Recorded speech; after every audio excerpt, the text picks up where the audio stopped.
Esta es la penúltima conferencia sobre la serie Los tiempos de Noé. Los tiempos de Noé. Y vamos a ver en esta mañana esta maravillosa conferencia titulada El Arca de Noé y la Salvación.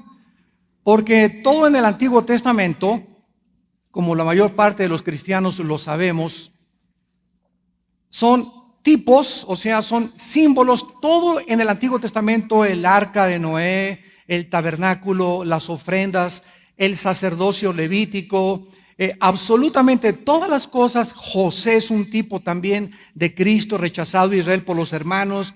Moisés es otro tipo de Cristo también. Josué es otro tipo de Salvador, porque la palabra Josué significa Yahweh o el Salvador. Todos en el Antiguo Testamento son símbolos que estaban como una sombra proyectando lo que iba a suceder en la esencia cuando Jesucristo viniera y Él fuera el antitipo o la culminación de todo lo que en el Antiguo Testamento se enseñó. Si tú vienes a la Biblia, vas a ver que todos los libros del Antiguo Testamento son guerras. Y todas estas guerras físicas de cuerpo con cuerpo, ¿qué es lo que están representando? Están representando las guerras espirituales que tenemos en el Nuevo Testamento espiritualmente ya. Dice Efesios 6:12, no tenemos lucha contra carne ni contra sangre. En el Antiguo Testamento, David y Josué y Moisés y contra los amalecitas y guerras y todos los que no entienden cómo tanto derramamiento de sangre. Pero son ilustraciones y las estrategias de esas guerras son un símbolo para que nosotros aprendamos en el Nuevo Testamento, bajo las guerras espirituales en las que nos encontramos, a saber cómo pelear, a saber qué armas tenemos ahorita para usar para poder vencer al enemigo. Y cuando no entendemos esto, pues entonces malinterpretamos la Biblia. Y hay muchos que han llegado a decir, es que ya la ley se acabó. Todo el Antiguo Testamento ya no es para nosotros. Ahora no estamos bajo la ley, ahora estamos bajo la gracia. Y esta doctrina se llama antinomianismo. Nomos ley, anti en contra de. Entonces la ley es santa, dice Romanos capítulo 7, la ley es buena. Ahora a través del conocimiento de la ley pudimos conocer el pecado. Y cuando predicamos a Jesucristo en las reuniones evangelísticas, tenemos que predicar primero la ley y después la gracia de Cristo. Porque si predicamos y le decimos a la gente, ven a Cristo, todo va a ir bien, te va a arreglar tus negocios, te va a dar salud, vas a prosperar en todas las cosas que hagas. Mucha gente viene a Cristo y cuando comienza a vivir la vida cristiana, y sobre todo los primeros años de la vida cristiana, que es cuando la fe es probada, y se dan cuenta que no les va tan bien como ellos creían, y que las cosas han mejorado no como ellos creían, se decepcionan y se regresan del cristianismo. Y dicen, conmigo no funcionó el cristianismo. ¿Por qué? Porque se les predicó que venir a Cristo es pura prosperidad, es pura bendición. Y aunque eso es verdad, toma tiempo. Entonces, primero es la ley. Tú has ofendido a Dios y tus pecados merecen el castigo eterno. Y ahora la respuesta es que hay una cruz donde tus pecados son perdonados. Y la gente tiene, antes que invitar a Cristo a su vida, darse cuenta que es pecadora. Que si tú mueres en el estado en que te encuentras, te condenas eternamente en el infierno. Pero el infierno es una palabra que ya la sacaron del vocabulario de la Biblia. El pecado es una palabra que ya la sacaron de la Biblia y el juicio eterno lo sacaron de la Biblia. Ahora se predica pura prosperidad, puro palomitas de maíz, pura Coca-Cola, puro peace and love, mielecita para mantener a la gente y que no se enoje la gente con nosotros. Entonces es un deterioro, es un desperdicio lo que se ha hecho del Evangelio y tenemos que estar contentos nosotros con el mensaje que Dios nos ha dado, contentos con la iglesia que tenemos, contentos de continuar contendiendo ardientemente por la fe, porque tenemos que estar apasionados por la verdad. Si tu vida no es una pasión por la verdad y por defender la palabra de Dios y no venderte al mundo por un plato de lentejas, entonces se puede dudar realmente cuál es el espíritu que hay dentro de tu vida. El arca de Noé es un tipo de la salvación. Y vamos a ver en el capítulo 6 del libro del Génesis, versículos 13 en adelante, que después de la corrupción, de la contaminación genética que había en los tiempos de Noé, donde ángeles caídos se mezclaron con las mujeres humanas y produjeron monstruos que en el hebreo les llamaron los Nefilim, que significa los que cayeron o los que fueron arrojados al suelo. Entonces, aquí nos encontramos en Génesis 6, antes de estos versículos, que hubo una mezcla ahí donde comenzaron a nacer gigantes de 4 o 5 metros de altura, con 12 dedos en las manos y 12 dedos en los pies. Fue el primer ataque o la primera intervención satánica para impedir que naciera el Mesías.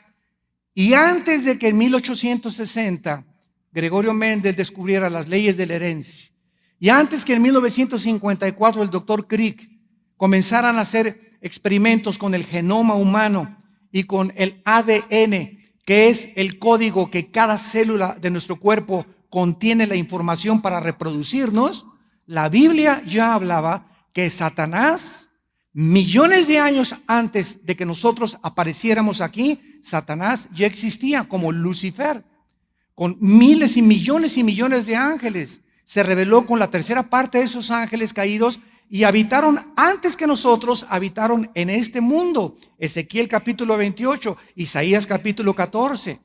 Entonces, Satanás tenía este planeta como su propiedad. Por eso es que él reclamó cuando Adán y Eva pecan para que él fuera nombrado y tomara posesión de los documentos de propiedad del planeta Tierra. Y por eso se le llama a Satanás el Dios de este mundo. Y en 1 Juan 5 se le llama que el mundo entero está bajo el control, de Satanás. Entonces, toda esta información es importantísima para que tengamos un espectro mucho más amplio y más grande acerca de lo que está pasando. Miren ustedes como un ejemplo rápido lo que está pasando ahorita en el mundo. Siglo XXI, mes de marzo del año 2014 en que nos encontramos. El líder ruso acaba de ahora ya se posicionó de una nación que se llama Ucrania y Crimea. O sea, de un plumazo ya borraron del mapa Ucrania y Crimea. Ya no son Ucrania y Crimea, ya son y pertenecen al imperio ruso otra vez. De un plumazo, en la semana que entra, si cambian los libros de geografía en tu escuela, no van a aparecer ya estas naciones. ¿Por qué? Porque en Ezequiel 38 dice la Biblia que había un líder ruso que se va a levantar. Qué tremendo es esto, que se llama Gog. Y este hombre ruso llamado Gog va a controlar a Magog. Magog o los magogitas eran los antiguos escitas, de donde vinieron los tártaros, cerca del Mar Negro.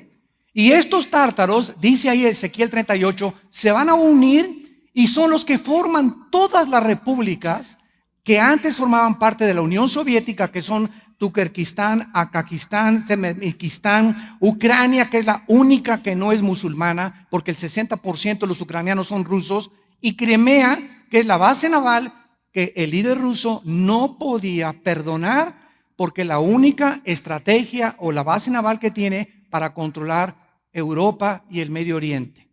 Entonces, Rusia está avanzando otra vez y está conquistando como lo hizo Hitler en 1939, cuando Lord Chamberlain lo mandaron a Berlín a preguntarle, oiga, Führer, la palabra Führer significa líder en el alemán. Oiga, Führer, ¿usted va a invadir algún país? Estamos preocupados en Inglaterra. Yo no voy a invadir nada. A las 2 semanas invadió Polonia y Checoslovaquia. 2 semanas antes de Ucrania le preguntaron a Vladimir Putin, el líder de Rusia, ¿va usted a invadir Ucrania? Para nada. Y el mundo lo creyó. La historia nos enseña que el hombre no aprende de la historia. Y nos damos cuenta que los mismos errores del pasado los volvemos a cometer. ¿Qué es lo que se nos presenta ahorita en el mundo? Putin va a seguir conquistando esas naciones que están junto al mar Negro ahorita para poder cumplir la profecía de Ezequiel 38. ¿Y quiénes van a unir a él? Se van a unir a él Irán, que aparece en Ezequiel 38 con el nombre de Persia. Se le cambió en 1935 Irán a Persia, En la Biblia aparece como Persia, hasta el 35 se le cambió a Irán. Se va a unir Gomer, que es Turquía, se va a unir con él Kut y Fud, que son las naciones del norte de África, y Libia, para atacar a Israel, posiblemente en la guerra del Armagedón, con todas las naciones que vienen de China también y del Medio Oriente. Entonces es increíble los momentos que estamos viviendo y cómo podemos darnos cuenta que este libro es más moderno que el periódico de mañana en la mañana, para que alertemos nuestras vidas y recordemos algo. Escuchen esto, en la forma en que nos tratamos los unos a los otros es en la forma en que Dios nos va a recompensar. En la forma en la que yo los trato a ustedes, en la forma en la que yo trato a mi prójimo, en la forma en la que yo me intereso por la vida de una oveja, es en la misma medida que Dios me va a premiar o me va a maldecir. Porque dice la Biblia que los 10 mandamientos se resumen en: amarás a Dios sobre todas las cosas, verticalmente y horizontalmente, y a tu prójimo como a ti mismo. El día que yo me atreva a tratar a alguien inferior, o a ver a alguien inferior como cristiano, o a usar a alguien como mi sirviente o mi criado, simplemente porque soy pastor o gobernante o presidente o lo que sea, en ese momento me rebajo totalmente y Dios cierra su gracia contra mi vida, porque si mi relación con mi prójimo no es de yo servirlos a ustedes, en ese momento las maldiciones vienen sobre mi vida. Y este es el mensaje que le doy a mis pastores, a los líderes donde yo viajo. Tenemos que entender, Dios nos puso a los líderes para apacentar el rebaño de Dios, para amarlos a ustedes, para oír nuestros oídos los problemas que tienen, para poder ayudarlos en lo posible. Claro que corremos el riesgo, ¿verdad? Porque hay cristianos, entre comillas, que son evangelistas del enemigo y los manda el enemigo a desgastarnos. Ayer, si una hermana llega después de 3 años, ay hermano, ¿cómo está doña Chencha? Ay, con muchos problemas. Doña Chencha, cada vez que usted viene, desde hace 3 años, está con los mismos problemas. O sea, no es posible eso, ¿no? Ya me doy cuenta, ¿verdad?, de que es doña Chencha, o sea, me está desgastando, ya no le doy tanta importancia porque no quiere hacer lo que se le dijo hace 3 años. Pero si hay una persona que yo no conozco con sus problemas y yo la rechazo en ese momento, Dios me va a juzgar a mí. Porque Dios quiere que amemos a sus ovejas y un vaso de agua que demos al prójimo, a tu esposa, a tus hijos, a tu tendero, a tu sirviente, a tu chofer, al que te lava los carros, al que te da grasa. Si tú no tratas a los demás como superiores a ti mismo, no eres digno del reino de Dios. No has entendido lo que es la humildad y lo que es verdaderamente ser siervo de Jesucristo. El mayor entre ustedes es el que sirve a los demás. Y así llegamos a este pasaje de Génesis donde Dios se cansa de la contaminación. Todo se contamina completamente. Por cierto, me acaban de comunicar que la famosa película de Noé, que creo que ya la están exhibiendo, tiene el 90% de antibíblica. Así que pues ya saben las películas de Hollywood, ¿verdad? Qué tristeza, ¿no? Ahora mi esposa y yo vimos, acaban de estrenar en Estados Unidos una película que se llama El Hijo de Dios, The Son of God. El 90% es bíblica, gracias a Dios. Pero esta de Noé, el 90% es antibíblica. La hizo, ¿verdad?, Alicia en el País de las Maravillas, tal vez. Bueno, pero la Biblia nos muestra, ¿verdad?, que se corrompió la tierra y dice el versículo 13, dijo pues Dios a Noé, he decidido el fin de todo ser, porque la tierra está llena de violencia. Es interesante que aquí la palabra violencia es la palabra Hamas, con H, que es el título del grupo terrorista que está tratando de exterminar a Israel, el Hamas. Y esa palabra significa violencia en el hebreo. La tierra está llena de violencia. A causa de ellos los destruiré con la tierra, dice Dios. Hazte un arca, y aquí comienza la maravilla de la revelación de la palabra de Dios. Hazte un arca de madera de roble. ¿Eso dice? Hazte un arca de madera de triplay. ¿Qué importancia tenía para el Espíritu Santo especificar que fuera de gofer? Ahora, ¿cuál es el equivalente en nuestros tiempos de la madera de gofer a la madera que tenemos actualmente? Bueno, la madera de gofer es la madera de cedro. Ahora que estaba en Chile, desde que tú llegas, Chile es, pero yo creo que son millones de pinos. Desde el norte vas por la carretera, pinos, pero impresionante. Y por todos lados madererías, por los troncos, cómo los meten, cómo los hacen aserrín, cómo construyen con ellos, ¿verdad? Los exportan también, pero son puros pinos. Es casi el 40% de la gente trabaja en la maderería y en los árboles. Y el hermano que sirvió para transportarnos, a mis dos hijos me acompañaron y a un servidor, le pregunté, oye, ¿qué diferencia hay entre la madera del roble? Cuando me dijo, mira, este es pino y esta madera es así, este es asá, y este necesita más agua, y este crece más chico, y este crece más grande, y este cuando sale el sol no nace, y porque Dios puso puros pinos acá. Me dijo que es muy importante que nosotros sepamos, ¿verdad? Supiéramos que el roble, el cedro, perdón, es una madera que cuando la humedeces no se echa a perder. Entonces ponen así muchos árboles con robles ahí en Chile, les cae el agua y llueve. Y la madera, ustedes saben que cualquier madera se pudre con el agua, pero no la madera del roble.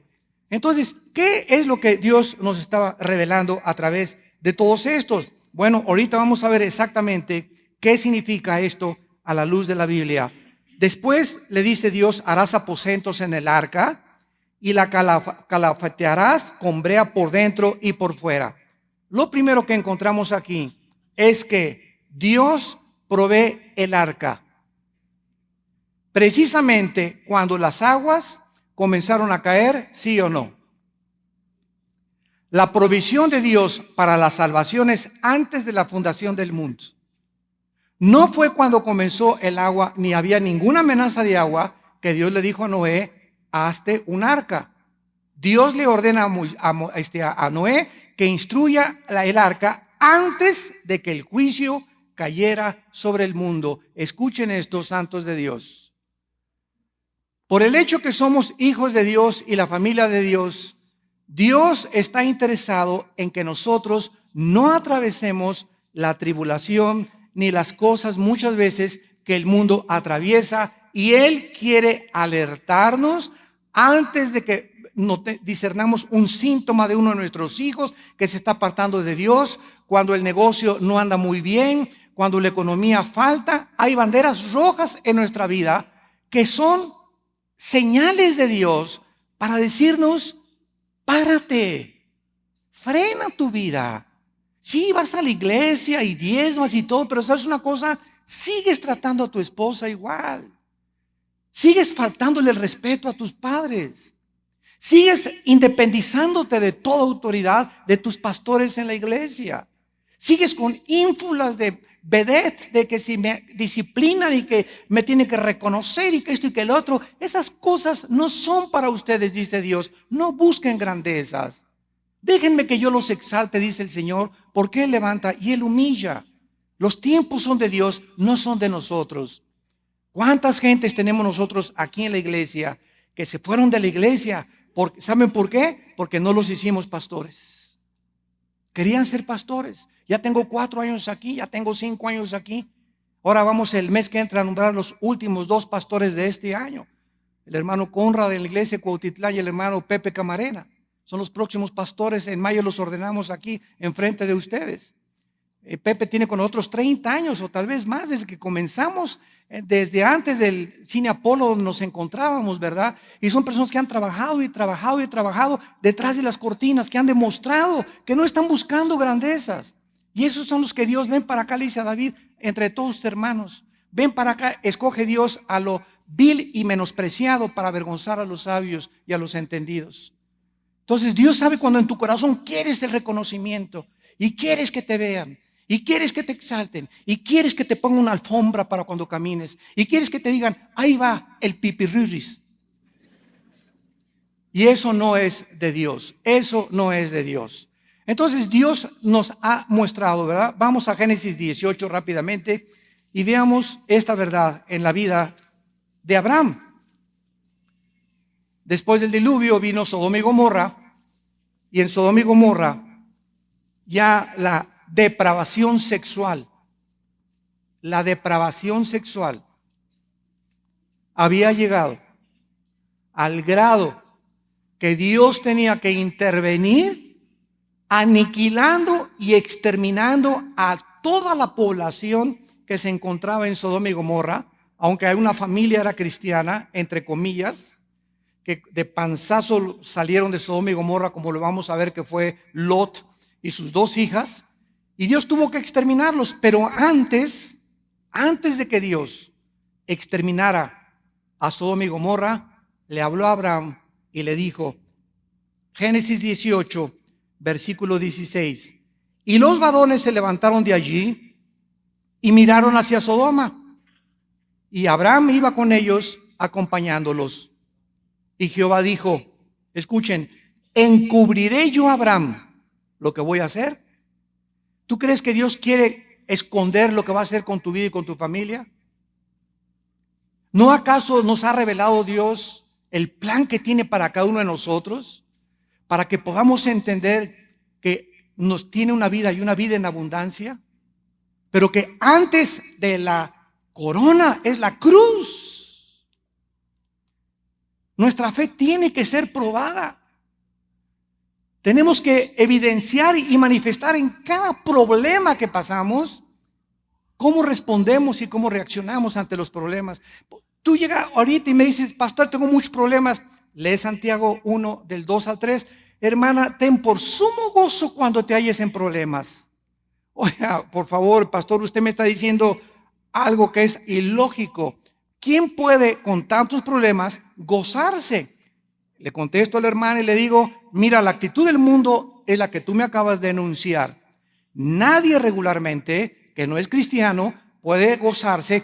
Pues, ¿qué crees? Gloria a Dios, me quitaron la casa. Aleluya. Te van a decir, estás loca, comadre, ¿verdad?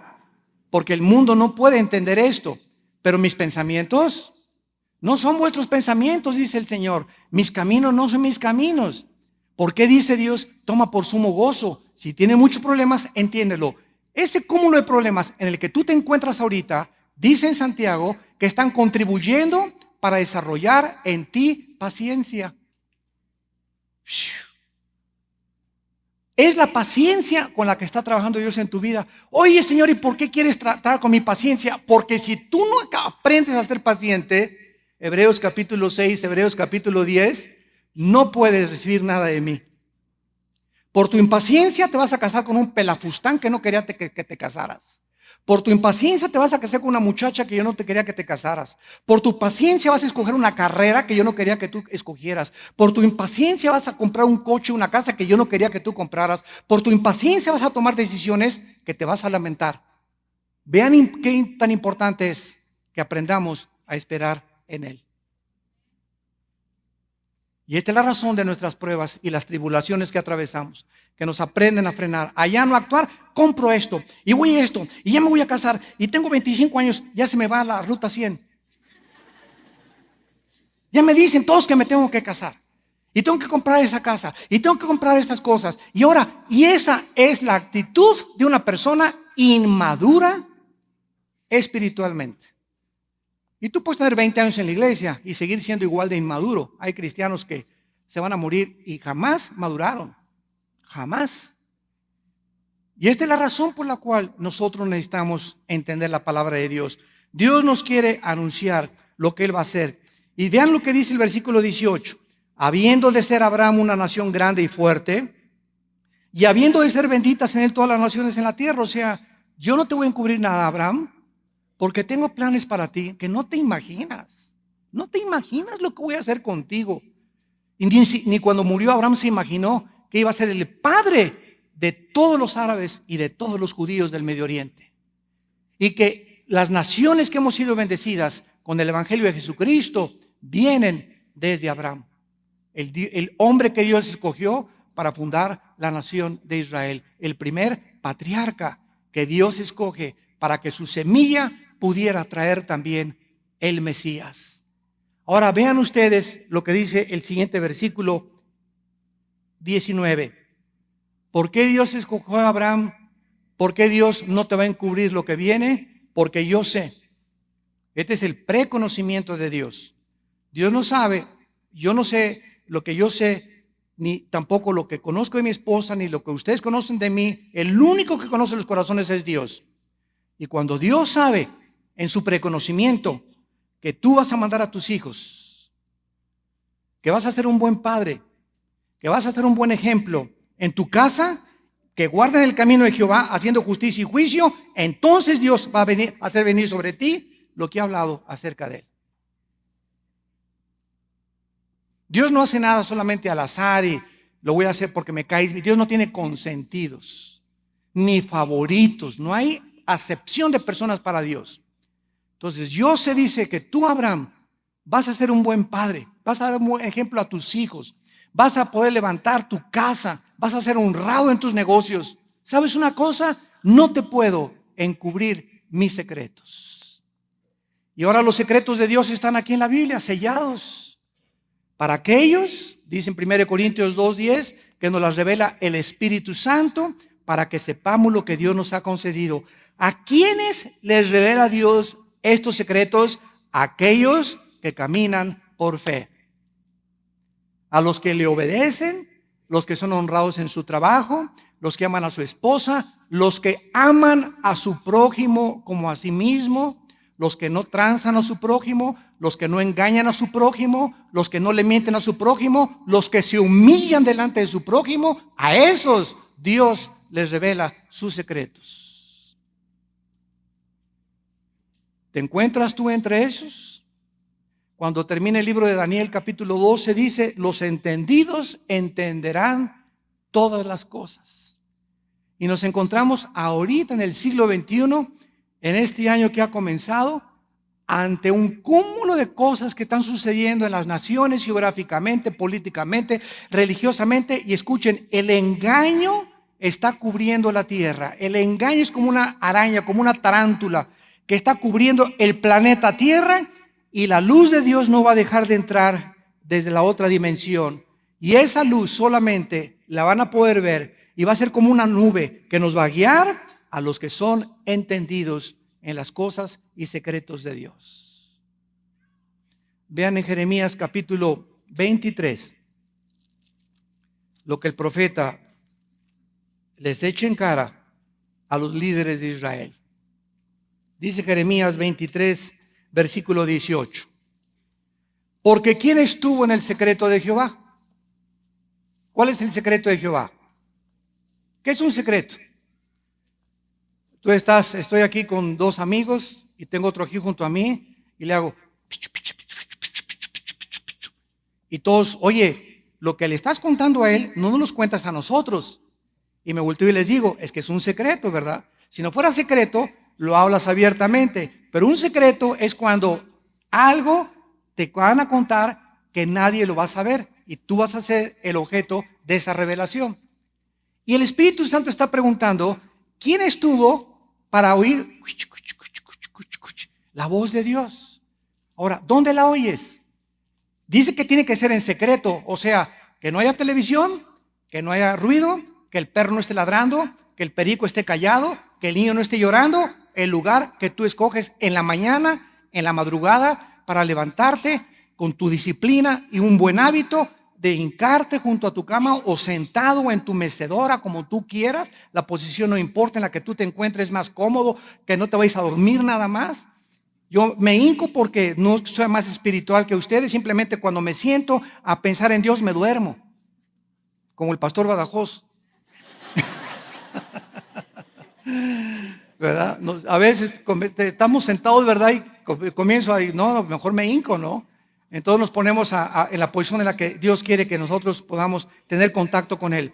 Pero pregunta aquí el Espíritu Santo, ¿quién estuvo en el secreto de Jehová y vio y oyó su palabra? Ahí es cuando Dios nos da sus secretos, cuando estamos en contacto con Él, cuando tenemos comunión con Él, cuando disciplinamos nuestras vidas y todos los días en la madrugada, antes de que despierte el sol, antes de que cualquier cosa, los carros circulen, ya estamos de rodillas con la Biblia abierta, orando, memorizando, entrando en contacto con Dios. Y ahí Dios no nos va a hablar audiblemente.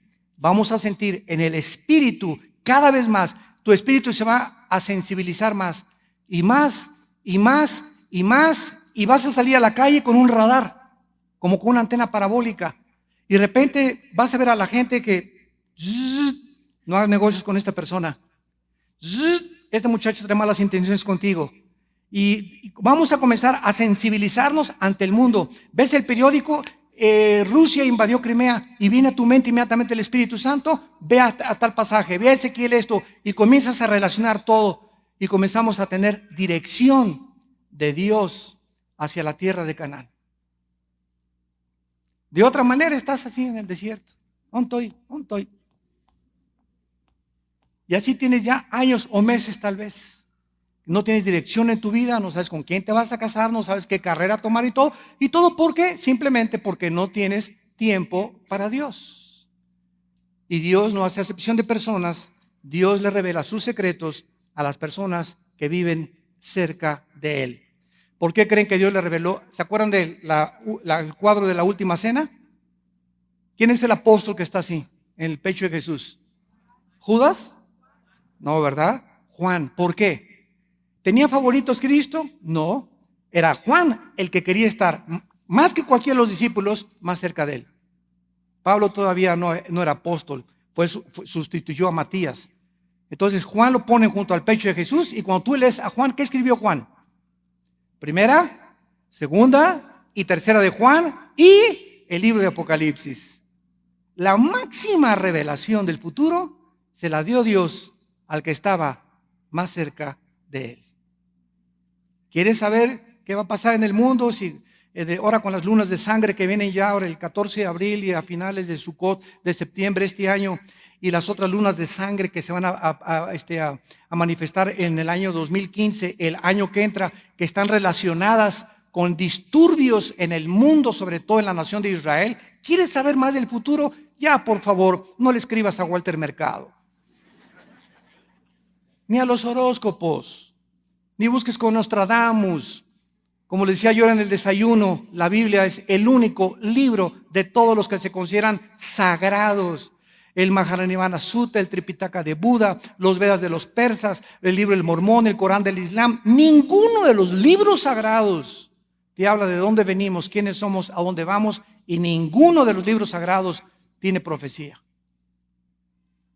Tenemos la palabra profética más segura a la cual haríamos bien en estar atentos como una antorcha que alumbra hasta que el día amanezca.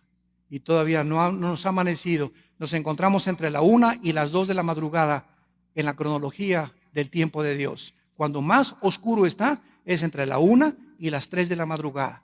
Y estamos en esa oscuridad en el mundo. Van a ser las tinieblas más densas y muchos engañados, y muchos que me siguen serán engañados. Y yo lo confirmo y lo veo en cada uno de mis viajes, pero así cientos y cientos de cristianos y líderes engañados. Ya no disciernen entre el bien y entre el mal, entre lo que es verdad y lo que es mentira. El relativismo se ha infiltrado en la iglesia cristiana, donde esa es tu verdad, yo tengo mi verdad, esa es tu interpretación, tú tienes tu interpretación. ¿Sabes una cosa? Si fuera así, nunca habría una norma absoluta de la verdad. Y eso es una filosofía relativista que ha entrado a la palabra de Dios.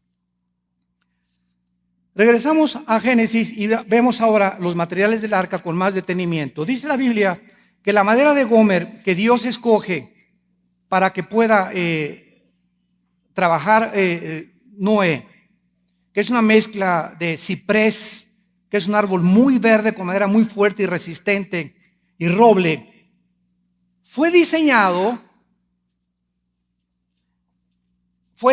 el arca para flotar y no para navegar. ¿Capiche? El arca fue diseñada por Dios para flotar, pero no para navegar. No tenía timón, no tenía instrumentos, porque Dios era el timón. Y cuando Dios nos salva a nosotros, ese timón que yo tenía en mi vida antes, me salí. Y ahora yo no tengo ya ningún instrumento más que la palabra de Dios para que sea la guía de mi vida. Bienaventurado el hombre que tiene a Dios en todos sus caminos, maldito el hombre que confía en el hombre. El arca fue diseñada por Dios precisamente porque Él quería ser el timón. Como dice Jeremías 10:23, el hombre no es señor de su camino, ni del hombre que camina el ordenar sus pasos. Dice el Salmo 37, por Jehová son ordenados, no por mí, ni por mi esposa, ni por mis hijos, ni por mi novia, ni por mi novio, ni por mi amigo, ni por compadre. Por Jehová son ordenados mis pasos. Y cuando cayéremos, no nos dejará tirados, porque le pertenecemos y nadie nos podrá arrebatar de su mano. Entonces, qué maravilloso es caminar así. ¿A qué escuela voy a ir? No estés preguntándote de tu escuela, ¿qué edad tienes? 18 años, mocoso. Pero tú sigues metiéndole a la Biblia, sigues estudiando la palabra, sigues siendo un buen hijo. Y cuando llegues a los 20, 21, Dios te va a comenzar a iluminar y a poner cosas en tu vida donde vas a saber qué es la carrera que Dios quiere para ti. No te adelantes al tiempo. Muchacha, Dios tiene para ti un hombre de Dios como esposo. Tiene una mujer de Dios como esposa para ti, hombre que me escuchas, joven que me escuchas. No se adelanten a privilegios, ni se salten a privilegios a los cuales no han llegado todavía, como tener relaciones sexuales antes de casarse. Ahí destruyes el plan de Dios para tu vida. Ahí ya en el momento en que ya hay relación de fornicación en un noviazgo, ahí Dios ya, ¿verdad? Le amarramos las manos a Dios. Y ahí nos deja solitos Dios hasta que venga el arrepentimiento verdadero. Dios ama la santidad y sin santidad no podemos conocer su voluntad. Porque Dios es un Dios santo. Quiere lo mejor para nuestras vidas si seguimos la santidad. Vemos en segundo lugar que el arca en Génesis capítulo 6 no solamente era de una madera especial y no tenía timón, sino que dice Dios en el versículo 14, capítulo 6, que iba a ser calafateada. Y esta palabra calafatear, apúntala ahí arribita en tu Biblia, es la palabra jafar en el hebreo con K. Cafar. Cafar. Escuchen, es la misma palabra que se usa para la expiación. Para el sacrificio, cuando los sacerdotes traían a los animales y los ponían en el altar y los sacrificaban, era la sangre de esos animales los que cubría a esa familia. Los que cubría el pecado no lo perdonaba, porque hasta la cruz el pecado no se perdonó. Es como una vez les conté, si yo tengo una mancha de tinta aquí en mi saco, ahí la tengo. ¿La ven ustedes ahorita?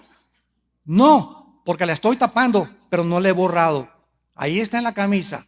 Entonces, en el Antiguo Testamento, Dios cubrió solamente el pecado. El pecado no estaba perdonado. Le estaban tomado a su cuenta.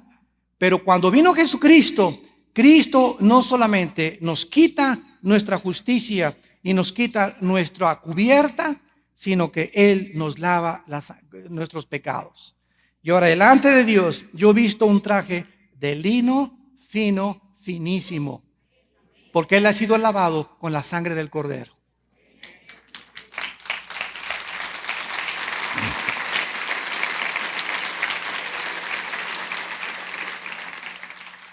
Dice el apóstol Pablo en el capítulo 6 de 1 Corintios, ¿no saben que los injustos no heredarán el reino de Dios?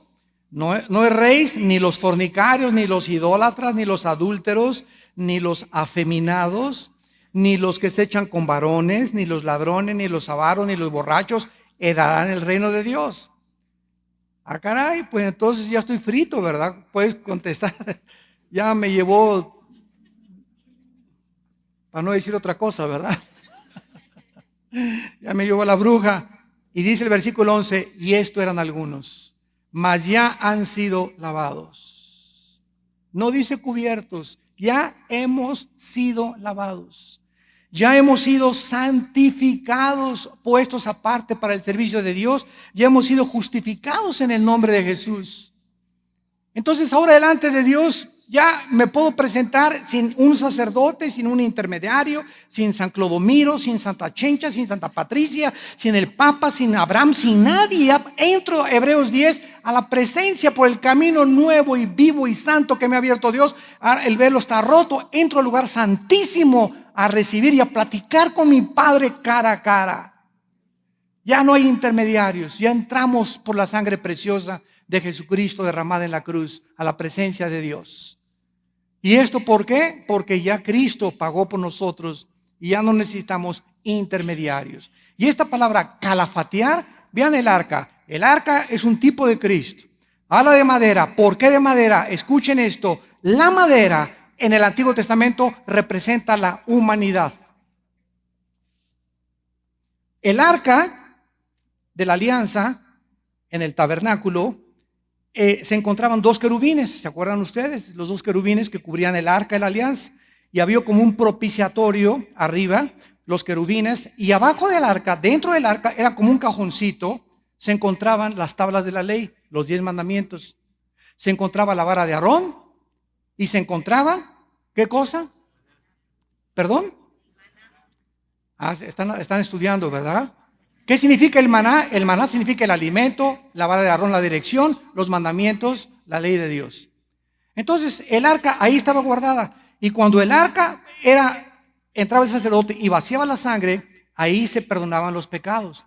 Entonces, es increíble que el arca de Noé fue un tipo donde los que entraron ahí estaban cubiertos porque Cristo es hombre y Cristo fue Dios. Y el arca estaba cubierta de oro, pero era de madera. Porque la madera representa la vida interior de Cristo, su humanidad. Cristo tenía que ser hombre y nacido de mujer para poder ser el que pagara los pecados, pero tenía que ser Dios cubierto con la divinidad. Era Dios también en la carne. Entonces, el arca es un tipo de la salvación también de Jesús. ¿De qué forma hemos sido cubiertos ya? Al momento que se calafateaba el arca era como una brea, como chapopote, en México le decimos chapopote, impide, ¿verdad?, que el agua se pudiera meter. Y ahora nosotros, calafateados, cuando ha expiado Cristo nuestros pecados, podemos flotar en el mundo turbulento.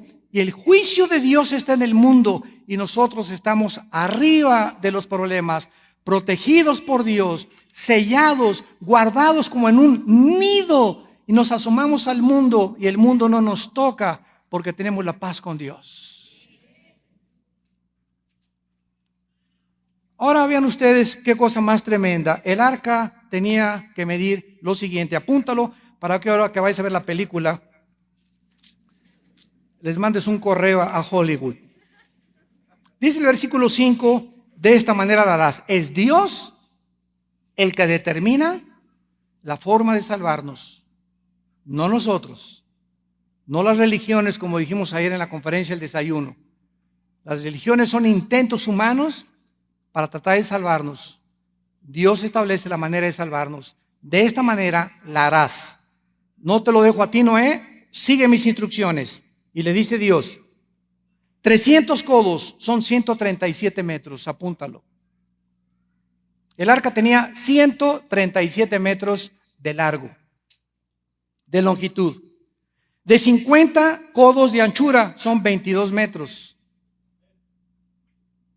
Y de 30 codos de altura, 13 metros de altura. En el arca cabrían con estas medidas 500 vagones de trenes, con espacio para 125,000 animales. Las medidas del arca las sitiarían, de acuerdo a los científicos, como con su tonelaje dentro de la categoría de un gran barco moderno. El barco más grande de los Estados Unidos es el United States, con 53,339 toneladas cúbicas. El barco Queen Mary tiene un largo del doble del arca, 1,018 pies, y hasta 1884 fue construido un barco más largo que el arca de Noé, que se llamó el Etruria, de la compañía naviera Cunard. Ahora, el arca no solamente nos da a Dios las medidas impresionantes, y entendemos que con estas medidas podían caber casi 125,000 parejas de animales, sino que dice la Biblia más adelante en el versículo 16, una ventana harás al arca, una ventana harás al arca. ¿Por qué una ventana? La aplicación espiritual es muy importante. Noé y su familia, todo tiene un símbolo espiritual. Noé y su familia no podían estar viendo el agua. La única ventana que tenían era para que vieran el cielo. Dice Colosenses capítulo 3, versículo del 1 al 4, porque nuestra vida está escondida en Cristo, pongan sus ojos arriba, donde nuestra vida está escondida con Jesucristo. Si tú haces esto en el mundo, ay, la televisión dice, y ahora mataron, y ahora estos, y estos crímenes, y ahora los secuestros, ay, nos acostamos deprimidos. Tanta matazón y niños asesinos y la vida de este fulano y la vida de este secuestrador y la vida de este asesino y los problemas y las hipocresías del mundo. Y estamos rodeados de un mundo de conejitos, de lobos. Y Dios nos dijo, los envío como corderos en medio de un mundo que se los van a querer comer. Ay, hermano, ¿qué cosa, hermana Chencha? Tengo un trabajo donde mis amigos, todos mis compañeros de trabajo me hacen puchi y llevo la Biblia y me persiguen. ¿No me puede usted orar para que pueda encontrar un mejor trabajo? Hermana, ¿qué quiere usted ya vivir en el milenio? Le dije. ¿O quiere usted ser la secretaria de nuestra iglesia? Le dije, para que ya nadie la moleste y esté rodeada de puros hermanos. Le dije, no podemos, Dios no nos dijo, no los quites del mundo, Juan 17, te pido que los guardes del mal.